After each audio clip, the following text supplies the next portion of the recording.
Bienvenue au Consulat de France. Ladies and gentlemen, dear friends, welcome in the French Consulate for this beautiful evening. It's quite unusual to organize such a meeting, such a public debate in the French Consulate. In fact, I think it's probably the first time we do that here in this garden. And some of you may wonder why the French Consulate is organizing a public debate here within the consulate itself. Well, in fact, at the beginning, we didn't think about organizing a debate. We just thought with Sébastien to do something on the occasion of the release of his beautiful book on Pondicherry Heritage. In fact, we've been following the birth of this book, maybe not from the very beginning, but from the early phase, and we contributed, in a sense, to the creation of this book by organizing the distant meeting between Sébastien and Pascal Bruckner, who is a very famous French writer and philosopher, and who contributed by writing a beautiful preface to this book, which you will hear later tonight. And then we thought, well, instead of the usual cocktail, but don't worry, there will be a cocktail later, let's try to go a little bit deeper into the topic. And why did we decide to do that? Well, there are many reasons, but certainly one of the most important one is that heritage restoration and conservation is one of the main aspects of many of our cooperation programs between France and Pondicherry, and especially in the framework of what we call decentralized cooperation, which is cooperation between Pondicherry and regions and French cities, what we call collectivité territoriale. There are many examples, and I'm not going to quote all of them, but there's one I want to mention tonight because it's one of the most advanced and successful, and it's the cooperation between La Rochelle, a beautiful city on the Atlantic coast, and Pondicherry, and La Rochelle is participating in the renovation of the Museum of Pondicherry, and Jean-Claude Rousseau, who has been following this project from the very beginning, is here with us tonight. Welcome, Jean-Claude, and I'm sure you can participate later to the debate.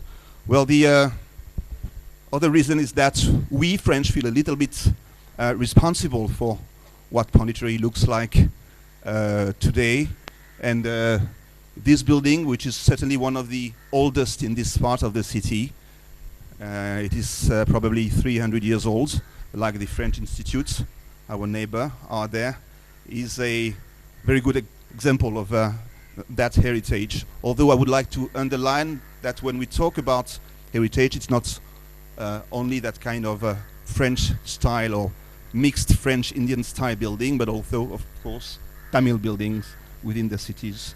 And they constituted important parts of Sébastien's work. Well, finally, at the end, as I told you, there will be a glass of wine.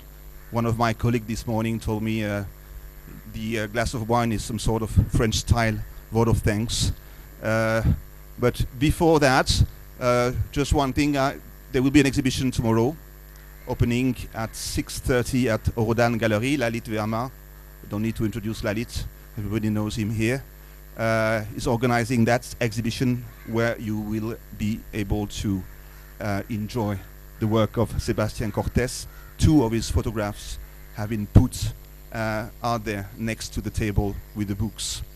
Well, what else? I wish we have tonight a fierce debate, a passionate exchange of views and suggestions, but at the end, what will be left is only what we have in common, and that's why we are here tonight, and that's our passion and love for this unique and beautiful city of Pondicherry. I wish you an excellent evening. Thank you. Robbie. Merci, Monsieur le Consul. Good evening and a warm welcome to all of you for the open house discussion, Pondicherry's Heritage from Perceptions to Actions, on the occasion of the launch of this book by the eminent photographer Sébastien Cortés, and with articles by Pascal Bruckner, Akash Kapoor, and Amin Jaffrey. I'm sure this is a topic of a keen interest to and concern to all of us present here. So we should really appreciate the Council for initiating this discussion in Pondicherry. So we'll first start with the launch of the book and then go on to the discussion about Pondicherry's heritage. So let me first introduce to you Sebastian Cortez. Sebastian was born in New York, and in 1980 he took up photography at the New York University from film school. In 85 he moved to Milan for fashion and lifestyle photography as well as portrait and personal work. In 2004 he moved to India with his family and currently divides his time between Europe and India.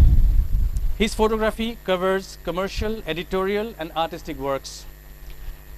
I'm sure you must have all seen a glimpse of the contents of the book which has been exhibited here, and you're eager to know more about the book and discuss with him.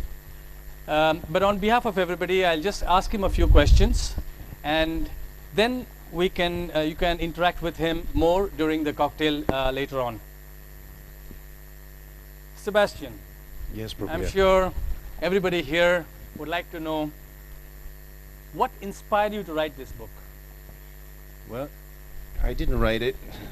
He wrote some of it and others. I went around and did essentially what in a wonderful French word is I was a flâneur.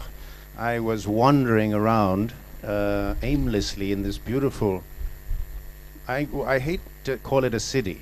I prefer to call it a place of the imagination, because Pondicherry, before being a city, is a word that whether you're sitting in a schoolroom in France or whether you're in a history class somewhere in New York, the name Pondicherry conjures up something that the fantasy takes you off into a direction of legends, of myths, of ideas, and even the name is in no way boring. So when I arrived, coming to live in Oroville, I looked around and I kept bicycling around, I kept riding around, and I met Ajit. He unfortunately fell under my clutches, and I showed him a book that I had done over 15 years ago on the houses of contemporary Italian poets, where again the idea was to look with an anthropological lens into the houses, into the private area of people that normally don't show themselves. And so I said, Ajit, would it be nice, and do you think it would be useful to have a book about Pondicherry? And he said, how are you going to do it? And I said, well, I intend to go inside the houses. And he looked at me and he says, do you need my help? And I said, well, yes, of course, you're in tech. And at that point, a joint, brief relationship in that part, we sort of traveled together with the help of Arul into the houses. Now, why do I say into the houses? Because it's very easy to photograph outside. The outside has been done very well. There are several people here that do wonderful photographs of the outside. What seemed to me missing behind these wonderful white Mediterranean walls was the inside. What happens beyond those walls? Who's living there? Because nobody seems to know. Or maybe I was the only one that didn't know. Anyway, I began forcing my way in, asking in, paying to get in, and slowly a tapestry of images began to build.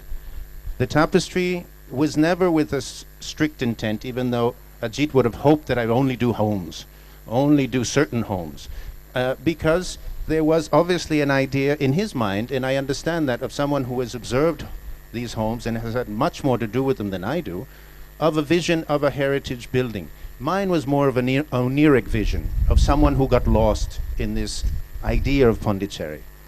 Beyond that, there was a technical aspect.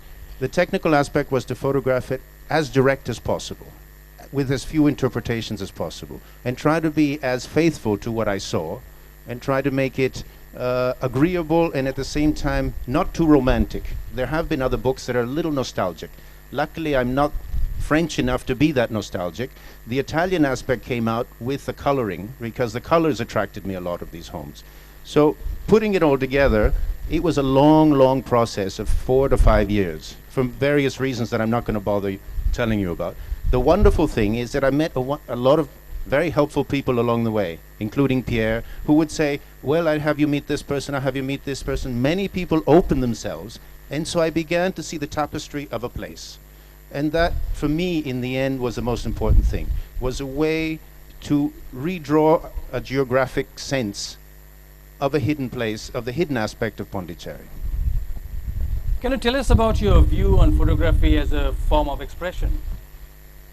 Well, I actually have a few notes here that I want to share some ideas. A photograph can evoke many levels of perception. Now, the idea of perception is that the photographer, his role, if he is worth anything, is to settle in on a reality that then he freezes for all of us to then observe. That's what I tried to do. That was the idea, which is a very American idea, if you want, of straight photography, which is the idea of not in any way incrementing or releasing or changing anything, but just straight recording.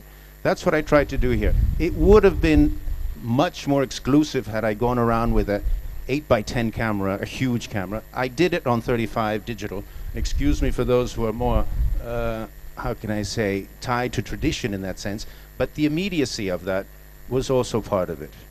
Photography is a wonderful medium to quickly live the contemporary situation. The contemporary situation requires a certain sense of speed. I tried to give it the sense of time, of an extension of time, with a much more reduced format. Okay, trying to combine a philosophy of large format photography with the ease of small format capturing. From a technical point of view, that was the only thing. I used a tripod with long exposures simply because I wanted to soak in those colors and try as much, not to capture, but to let it sort of bleed into the optic and let it soak in. And I hope even the paper that I use to print on is pictorial in a way, a less contemporary way, but I hope that all helps to give that feeling that I was sensing when I was there. Can you tell us about your photographic approach to this particular book? Well, again, this is a book that evolved in many different ways. I think the need to record Pondicherry in this specific moment is probably the more journalistic aspect of my book. As I moved along and I found different areas, it became very clear that you could make 3 or 4 books, okay? But the time and the length and the need of producing a volume, because in the end you have to give yourself the idea of a time and a beginning and an end, to try to get through that, made it such that I had to accelerate the process. I think, if I'm courageous enough, I would even spend another couple of years photographing all the places that I couldn't get into. The photographic concept is more the approach of observing as much as possible in a silent way and without transforming those aspects which you see in front of you. And how did you choose the authors who have collaborated with you? That was a wonderful journey. The authors sort of stumbled together somehow. I'll start with Pascal. Pascal Bruckner came up in a discussion with Pierre. Pierre said, well, I have an author that might be interested. Why don't you send them the photographs? And I said, okay, I'll send a PDF. And with less than 24 hours, I got a response back saying, oui, and that was it. And from there, he wrote the piece. With Amin Jaffer, we met at a party in Venice, of all places, and I was talking about Pondicherry, and he looked at me, and his eyes opened up very wide, and he says, what do you know about Pondicherry? And I said, well, I happen to live there. Really? Yeah, and I happen to be doing a book about it. Really? And his eyes opened wider and wider. And I said, I mean, knowing about him and about his interest in art history, and he had told me before that he had studied here for 2 years. So I said, would you be interested in writing about your experience in Pondicherry? And he said, well, send me the images and I'll take a look, rightly so. And then he wrote back and he said, yes. Then we have Akash. Akash is, first of all, a friend. Second of all, one of the writers that I most admire in his observance of contemporary India, because he is a bit of a nostalgic like I am. And again, I sent him the photographs. He said yes, and 2 months later I had a piece. And that's the way the writers have come. Now, I would very much enjoy, if all of you are willing to listen, that we have Maurice come up and read Pascal Bruckner's piece, because I think it would help to very much to set the mood of the evening and give you a sense of what we're talking about beyond the images. Maurice?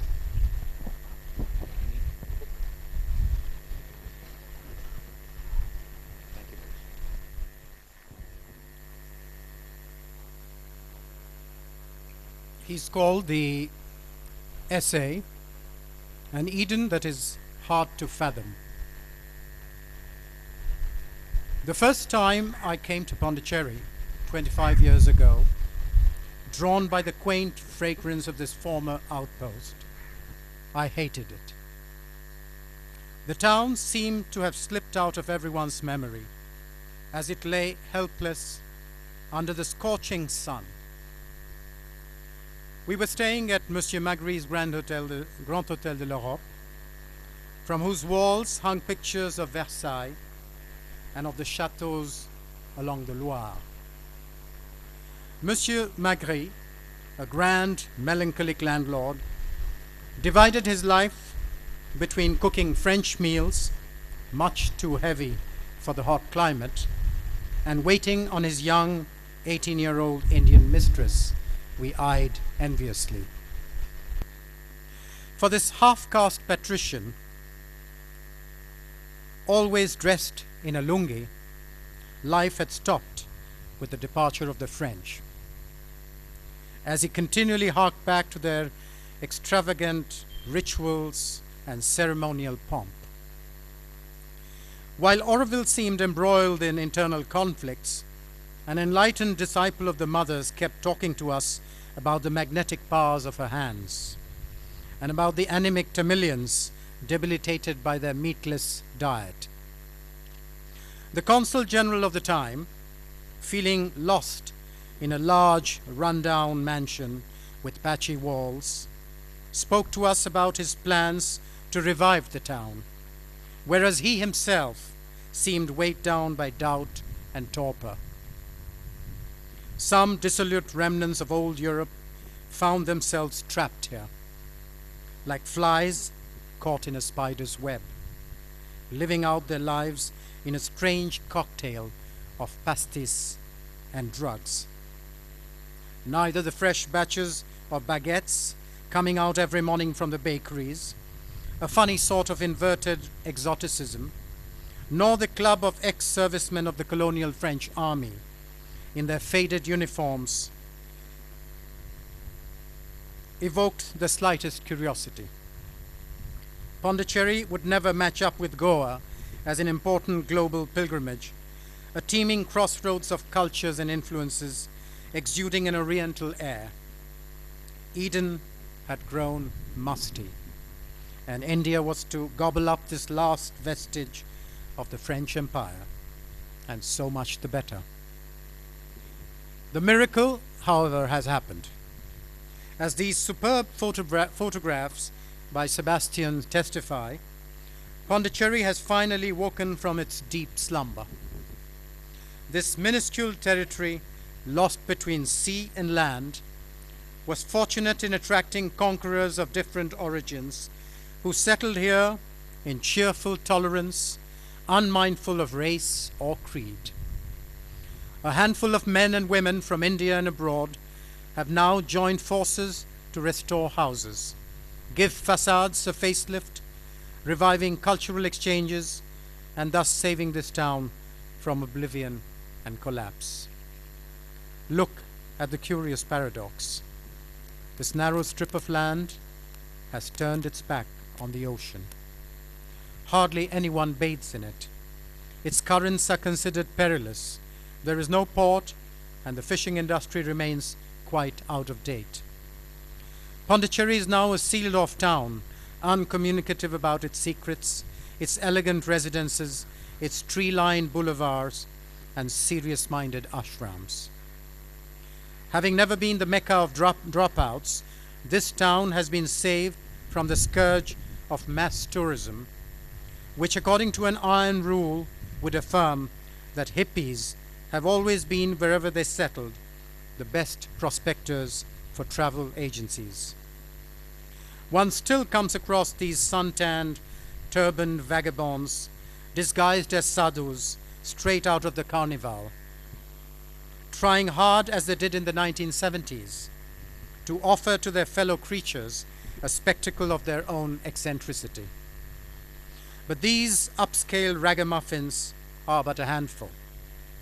Pondicherry is visited and revisited by people who love India, people looking for something other than a cheap thrill, who stop here to get acclimatized and breathe the subtle fragrance wafting between two continents, Europe and Asia.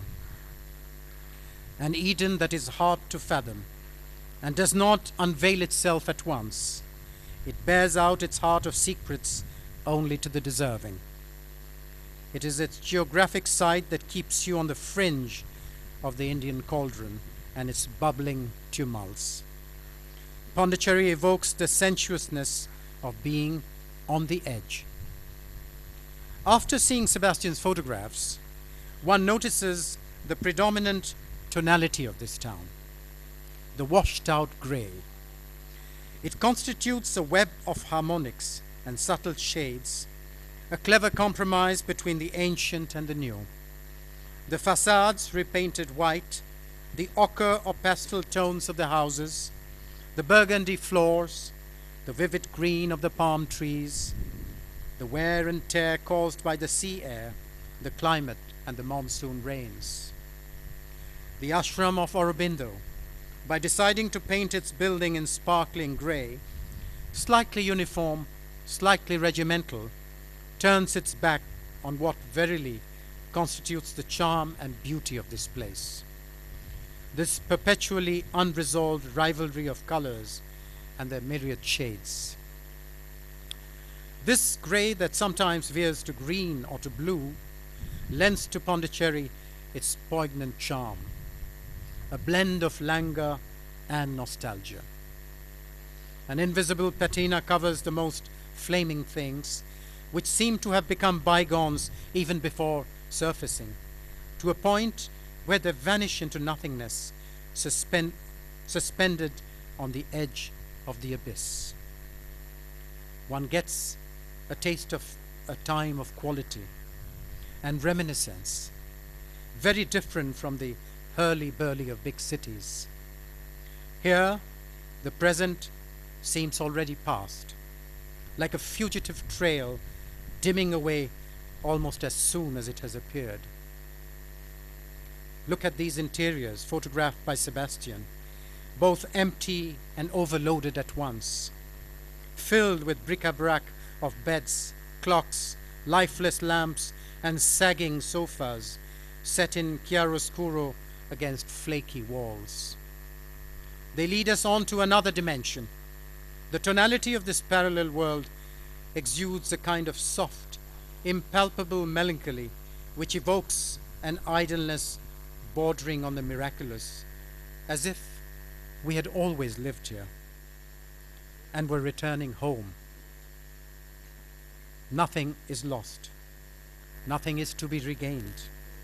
We are experiencing the satiny weft of time that flows on and strips us threadbare, makes of us eternal travelers condemned to transience. It is nothing very important or grandiose, just a heady perfume, a wink of light, a shuffling of naked feet, just the bare essence, a weightless enchantment that feels like joy.